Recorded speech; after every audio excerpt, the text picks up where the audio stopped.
ஒரு ஆண்டனா பக்கத்தில் இருக்கும்போது சிக்னல் நல்லா வரும், அதுவே தூரமாக இருந்தால் வராது. அந்த மாதிரி தான் உனக்கு இப்போ வெக்னாக்கிட்டேயும் நடந்திருக்கு. அவன் பக்கத்தில் இருக்கும்போது அவனோட ப்ரெசன்ஸை உன்னால் உணர முடியுது அப்படின்னு ராபின் சொல்கிறா. வில் இதை வச்சு நம்ம அப்போ ஈஸியாக வெக்னாவை கண்டுபிடிச்சான்னு சொல்கிறான்.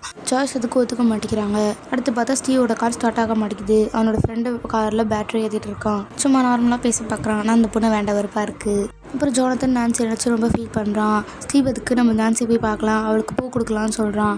ஜோனத்தன் அதுக்கு சண்டை போடுறான். நான்சியே அங்கே ஃபீல் பண்ணிகிட்டு இருக்கா, நீ பூ கொடுக்கணும்னு சொல்கிறியா, நீ இந்த நேரத்தில் கூட நான்சியை விட்டு கொடுக்க மாட்டேற பார்த்தியா அப்படின்னு சொல்லி சண்டை போடுறாங்க ரெண்டு பேரும். ஸ்டீவ் இதை பற்றி நான் இனிமேல் பேச மாட்டேன்னு சொல்கிறான். அப்புறம் யாரோ சைக்கிளில் வரதை பார்க்குறாங்க. யாருன்னு பார்த்தா டஸ்டின். ஹாப்பரைல் கிட்ட நீ எப்படி வந்தேன்னு கேட்குறாரு. நான் என்னோட ஊடி போட்டுட்டு வந்தேன்னு சொல்கிறா.